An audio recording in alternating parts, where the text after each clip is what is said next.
Hey guys, I'm here seeking everyone's advice and would like to know if I'm the a-hole in this situation or not.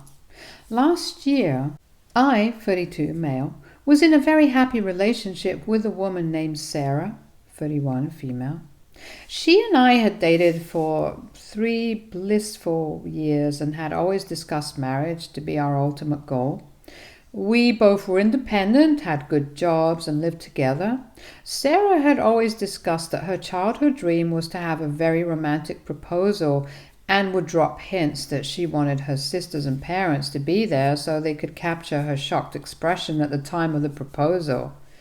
Hence, when I was promoted to district manager at work last year, I realized that I was earning more than enough now that I could propose to my girlfriend, so we could eventually start a family together. We shared dreams and built a life together, and I couldn't imagine spending my days with anyone else. It was time to take the plunge, and what better way to do it than with an engagement party filled with love and laughter. I asked her parents for approval, and they were overjoyed with happiness to know that I was finally going to propose to their daughter. I consulted her sisters in buying the ultimate engagement ring, which was quite expensive, but I didn't mind as long as it would bring a smile to my fiancé's face. I had booked a grand venue to propose to Sarah where I had invited all her close friends with the pretext that it was just a regular party so they wouldn't spill the beans to Sarah. I had flown my parents down for the engagement party, saying that we were celebrating my new position at work. I had worked for weeks with the party planner and caterer to ensure that Sarah would have the best surprise ever. The evening started off perfectly. The venue was adorned with twinkling lights and the air buzzed with excitement. Friends and family gathered to celebrate what they thought was just a regular party. Little did they know I had a shiny ring burning a hole in my pocket, ready to change our lives forever. As the night unfolded, everyone seemed to be enjoying themselves. Sarah was catching up with my family, chatting with friends, savoring the delicious food and soaking in the festive atmosphere. Laughter and music filled the air, creating a joyous backdrop to the celebrations. Amidst the lively chatter and celebration, I decided to call everyone's attention by clinking my glass. I felt a bit nervous as a hush fell over the crowd as all eyes turned towards me. At that moment, I couldn't help but steal a quick glance at Sarah, who was standing beside me with a radiant smile. Her eyes sparkled with excitement and anticipation, completely unaware of the surprise that awaited her. The room was charged with electrical energy as I took a deep breath, ready to embark on a life-altering moment. I began to speak, expressing my gratitude for everyone who had gathered to share in our joy.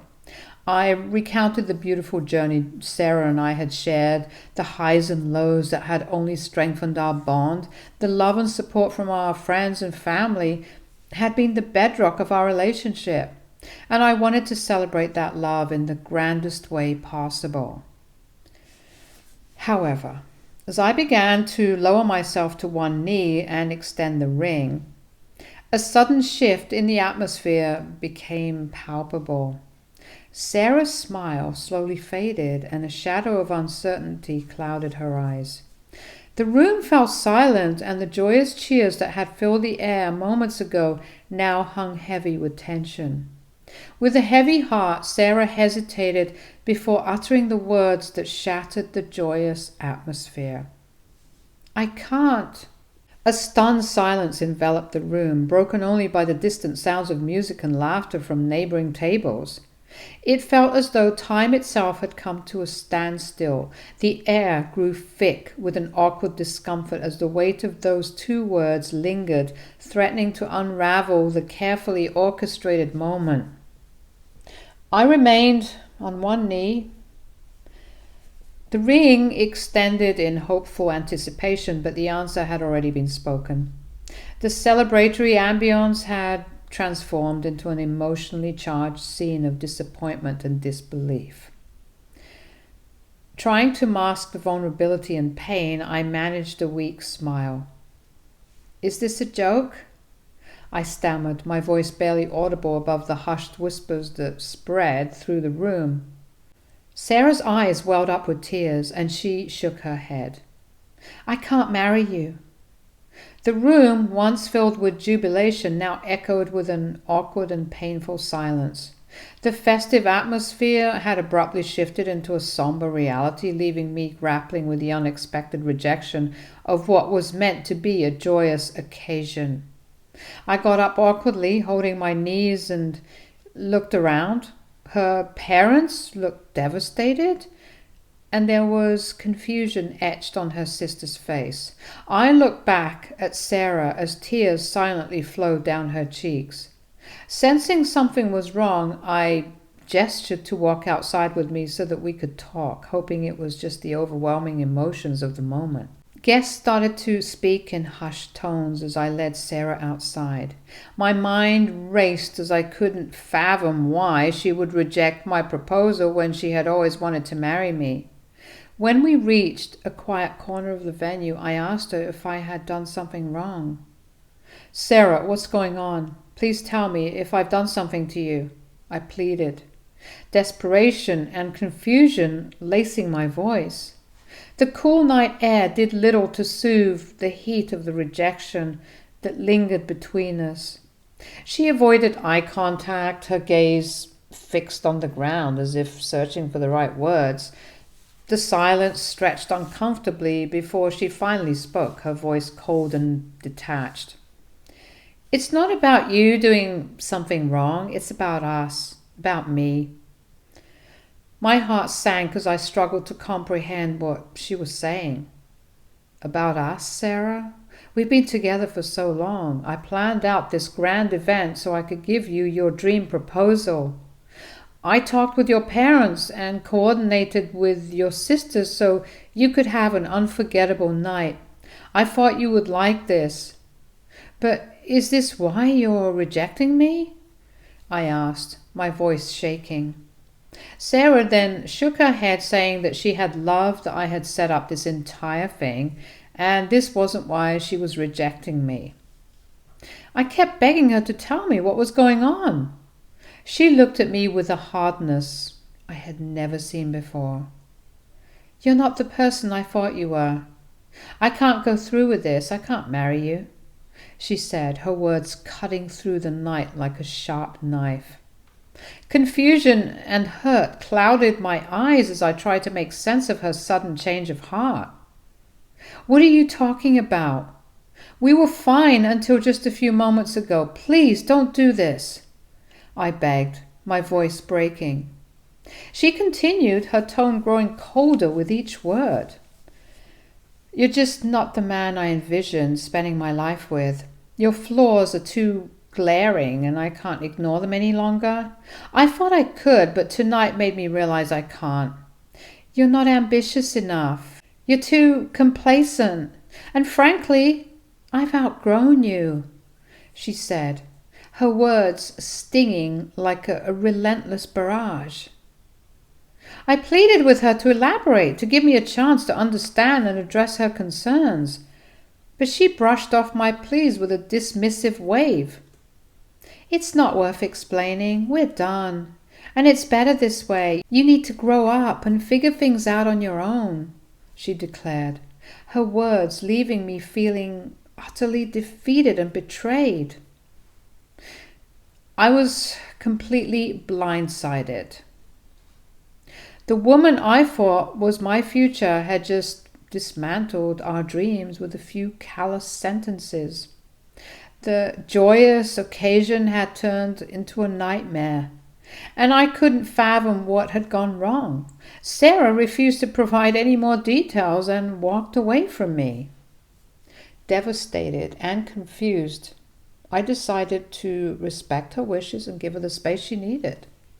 I walked back into the party. My parents, seeing my red puffy face, came running to me in concern. Sarah's parents also looked upset and asked me what happened with us, but I shook my head, telling them that I had no idea. I tried to muster a weak smile in front of the other guests, attempting to hide the pain behind the surface. The atmosphere in the party had shifted dramatically. The once lively celebration now felt like a somber gathering.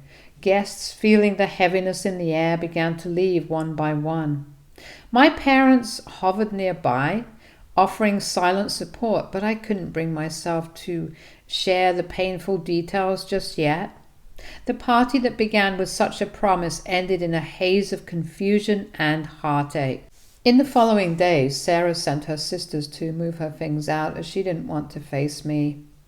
I tried reaching out to her repeatedly, hoping for some clarity, but my calls and messages went unanswered. It felt like she had vanished from my life without a trace. In the days that followed, I felt like I was stumbling through a dark tunnel of heartbreak. I asked her sisters and family many times if they had any idea about her decision, but they seemed to be as confused as me. No matter how many times I tried to reach out to Sarah, the silence on the other end felt like a heavy weight on my chest. It was like she had vanished from my life, leaving me with unanswered questions and a sense of deep loss. Every night, I replayed the events of that night, desperately searching for any sign that could explain why everything fell apart. The ring, once a symbol of our shared dreams, now sat heavily in my pocket, a constant reminder of what could have been. The lack of closure gnawed at my mind. What went wrong? Was it something I said or didn't say? The future we once talked about now seemed like a distant, faded dream. Unable to cope with the heartbreak anymore, and seeing that she never reached out to me despite how many times I tried, I made the difficult decision to cut off all contact with Sarah. Closure didn't come from her, so I accepted that and moved forward. I immersed myself in work and surrounded myself with friends who could help me heal. It was a painful process, and every day felt like an eternity without her. Throughout all this, my mother refused to leave my side. She stayed with me for weeks, cooking for me, taking care of me because I had no energy to do anything. My mother would console and encourage me to move on from Sarah. She would constantly tell me how I deserved to be treated better than this. My mother only decided to fly back home after I promised her that I would not skip any more meals or spend any more weekends lying in bed crying for Sarah. For the most part, I kept this promise. Fast forward a year later, things have changed for the better. Even though my heart still hurts, I am in a better place mentally. I've been on a few dates, but it hasn't been easy. The way Sarah broke up with me and disappeared left me with trust and abandonment issues.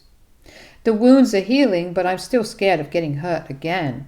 To cope, I focus on my work and lean on my friends for support. They have been there for me whenever I have felt lonely or down. Yesterday was my weekend, and I was home all day playing video games when suddenly the doorbell rang.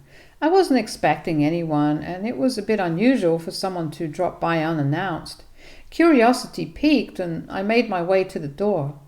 As I opened it, I was met with a sight I never thought I would see again. Sarah, standing on my doorstep. Time seemed to freeze for a moment as we locked eyes, both of us unsure of what to say or do next. My initial shock turned into a mix of confusion and surprise. Sarah, on the other hand, smiled at me sheepishly. After a brief moment of awkward silence, I mustered the courage to speak. "Sarah, what are you doing here?" I asked, trying to keep my voice steady. She hesitated, taking a deep breath before saying, "Can we talk?" she requested, her voice soft and unsure. I was unsure how to react, so I stepped aside, allowing her to enter. We moved to the living room, and the atmosphere was thick with unresolved tension. As we sat down, the memories of our last conversation flooded back, and I couldn't help but feel a sense of vulnerability. "So what brings you here after all this time?" I inquired, my emotions a mix of curiosity and apprehension. Sarah took a deep breath before beginning to speak. "I've been doing a lot of thinking, and I realized I made a huge mistake. I shouldn't have let things end the way they did." I looked at her skeptically with my brows furrowed and asked her why she would say something like this out of the blue when she left me last year without ever giving me any reason. Sarah told me that she had regretted what she had done ever since the night of the engagement. I listened, still processing her unexpected presence. The weight of the past year and the pain I had endured made it difficult to trust her words completely. "What happened that night exactly for you to end our relationship so suddenly?" I questioned, searching for sincerity in her eyes. As Sarah recounted the events of that crucial evening, she shared the excitement and anticipation she felt leading up to the proposal. Her suspicion had grown when her sister insisted on getting her nails done, hinting at the possibility of a proposal. Despite the nerves, she eagerly awaited the moment that would change our lives. During the event, surrounded by friends and family, she found herself in high spirits. However, a trip to the washroom took an unexpected turn. While freshening up, she inadvertently overheard my mother engaged in a phone conversation. To her dismay, the words she shared cut deep. My mother expressed disbelief that her son would marry someone like Sarah. Sarah froze, hearing this, grappling with the shock of such hurtful remarks. The woman she admired and expected to welcome her into the family was seemingly disparaging her character. To make matters worse, my mother went on to say how Rachel would have been a much more suitable match for me instead. At this point, my mother must have noticed that Sarah had overheard the conversation, and she hurriedly ended the call. Sarah then confronted her about the hurtful words she had spoken. My mother initially hesitated, offering vague responses to avoid delving into the uncomfortable situation. However, Sarah, persistent in seeking an explanation, continued to press for clarity. Faced with the need for a direct response, my mother finally chose to open up exactly how she felt about her. With a stern demeanor, she told Sarah that she didn't want her to become her daughter-in-law, as she had always dreamt of Rachel becoming my wife. Sarah asked her angrily what she meant by this, and who this Rachel was. Just for context, Rachel was the daughter of my mother's best friend, a woman who had become practically an extension of my mother. They had always dreamed of our union, seeing it as a fairy tale continuation of their own close bond. We were childhood friends, often thrown together as a family gatherings and joint vacations. As we grew older, the pressure escalated. She'd subtly arrange meetings, leaving us alone in hopes of sparks flying. When I finally succumbed during my college years and asked Rachel out, she was ecstatic. We dated just for a few months, but the relationship quickly turned sour. Rachel, initially charming and attentive, revealed her true colors. She was extremely possessive, controlling, and manipulative. She dictated who I could spend time with, monitored my phone calls, and became jealous of any female interactions I had. The constant criticism and suffocating control wore me down, and I eventually broke up with her. My mother, instead of supporting me, tried to get me back together with her. Over the years, she remained fixated on Rachel and would never miss an opportunity to remind me of our compatibility, conveniently forgetting the tumultuous nature of our past. She'd casually mention Rachel's achievements, lamenting the fact that I had let such a good woman go. My mother and her best friend would continue to force me to forgive Rachel, which is why I started looking for a job. I wanted to move to a different city. When I met Sarah 3 years ago, I told my mother firmly that she would never mention anything about Rachel to me or Sarah ever again. What Rachel had done to me was extremely traumatizing, and I wanted to start afresh with Sarah. I lived in a different city, so my mother seldom met Sarah, hence I thought this Rachel chapter would never come up in my life. I thought my mother knew and supported how happy I was with Sarah for all these years. On that night, my mother told Sarah about my past with Rachel and how she had always wanted me to end up with Rachel instead of someone like Sarah. My mother then went on to say how Rachel was my one big true love, so I would never be completely happy with Sarah. This deeply hurt Sarah, understandably, and she started to question if she was making the right decision to marry me. The revelation that she might be viewed as a second choice, forever in the shadow of a previous love, left her questioning the foundations of our relationship. The revelation by my mother had cast a shadow over what should have been a joyous occasion, leaving Sarah confused and wounded. As she recounted this painful episode, I could sense the emotional turmoil she experienced that night. The clarity of her narrative, combined with the raw vulnerability in her eyes, made it evident that she had carried the weight of this secret for far too long. My mind struggled to comprehend this revelation. I couldn't fathom why my mother would say anything negative about me, especially on such an important occasion. The news hit me like a sudden storm, stirring up a whirlwind of emotions. Sarah's eyes welled up with tears as she spoke, expressing regret and insisting that because of the disgusting things that my mother told her that night, she decided to abruptly end our relationship when I proposed to her. She was afraid that if she told me about what my mother had said to me, then I would say the same things, and she didn't want to be more heartbroken. She continued saying how in the past year she had gone for therapy, where she had slowly come to realize that she had made a huge mistake of letting me go. She started pleading with me for a chance to make things right and started asking me for forgiveness. As I sat there, absorbing her words, I couldn't ignore the internal conflict. The wounds from the past were still fresh, and the idea that my mother might have played a role in our breakup added another layer of complexity to the situation. I did not know what to say to Sarah, and I needed some time to think. I told her that I can't make any decision at the moment, as I am extremely shocked by what she has revealed to me, so she needs to give me some space. Before leaving, Sarah assured me that she would do anything to be with me again and pleaded earnestly that I should give us a second chance.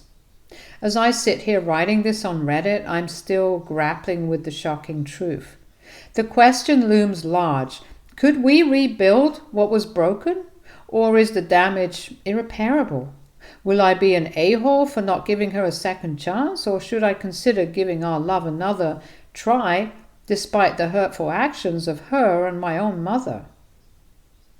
Update 1. Thank you for everyone's comments and advice in the comments and my DMs. It's been a few days since my last update here. I did call my mother and have a conversation with her regarding this. The conversation between us was tense from the beginning, and I asked her straightforward about what she said to Sarah that night. My mother seemed surprised that I was even bringing up Sarah after all this time and asked me if something happened. I told her how Sarah had come to my doorstep asking for my forgiveness. My mother angrily told me that I shouldn't have let her inside the house, but I stopped her mid-track and asked her to tell me exactly what she had told Sarah during the event.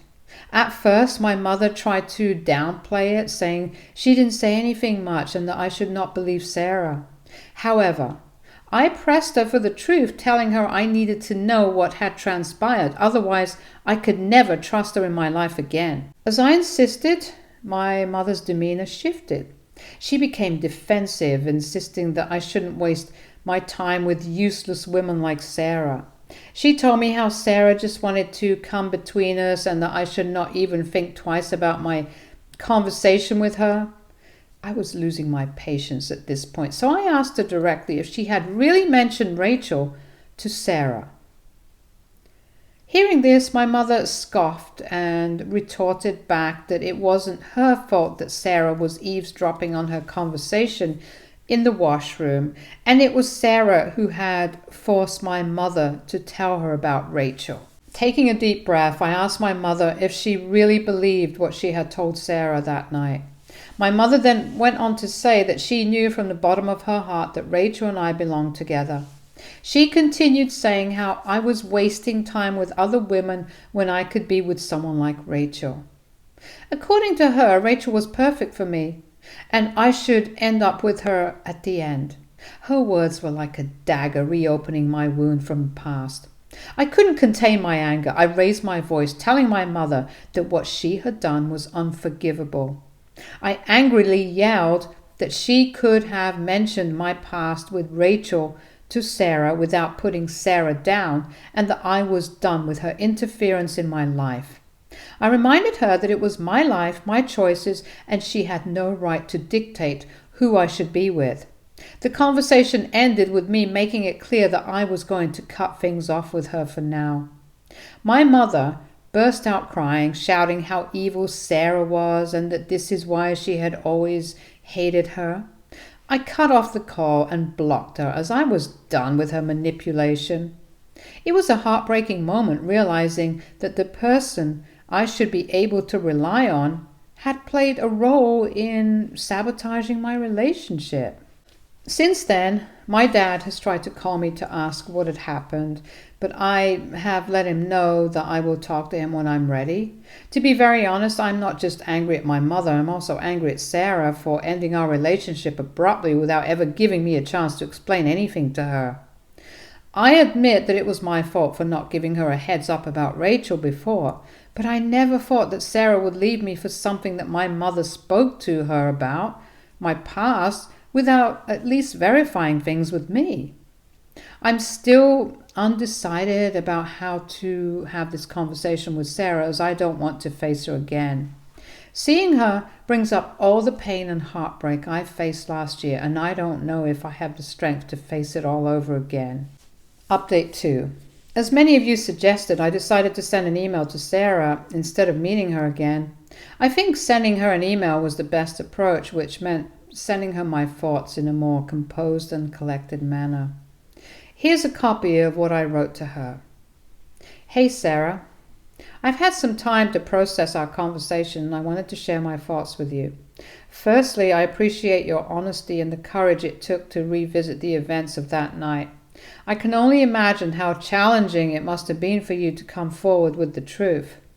Learning about the conversation between you and my mother was a shock, to say the least.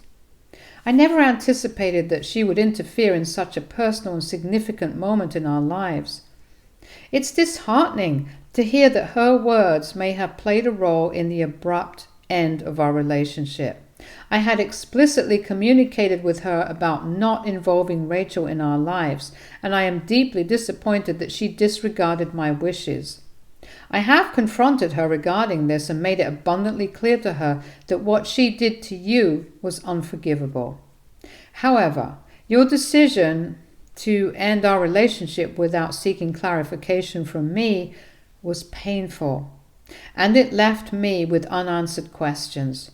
I understand the hurt you must have felt upon hearing those words from my mother, and I empathize with the confusion it may have caused. However, I wish you had given me an opportunity to address the situation and provide my perspective. I appreciate your willingness to make amends, but I have come to the difficult realization that we can't be together. I understand your regret and the steps you've taken to seek therapy, but I need to prioritize my own healing and well-being. I hope you can respect my decision and the need for some distance. I wish you all the best in your journey, and I hope you find the happiness you deserve. I haven't received a reply from Sarah since I sent her this email, and I am completely fine with it. And I don't want to keep the door open with further discussion. I will give an update if Sarah replies to my email. Update 3. Sarah replied, "Sorry for the late update, but I have been quite busy with my work." Now, coming on to the update, Sarah wrote back to me after my email. She wrote how sad she was to receive my email, as she thought I would eventually forgive her for the last year. She acknowledged the validity of my feelings and the difficulty of the situation. In her email, Sarah expressed regret for the abrupt ending of our relationship and the subsequent silence that followed. She admitted that she should have confronted me that night instead of ending things with me. She wrote how she would always regret letting me go and that I would always be the one for her. Reading her reply left me with a feeling of nostalgia. I had loved Sarah so much and thought that we would be spending our lives together. But alas, life had taken an unexpected turn. I don't know what the future holds for me, but I am determined to focus on my own growth and well-being moving forward. Stay tuned for more stories from our girl relationships.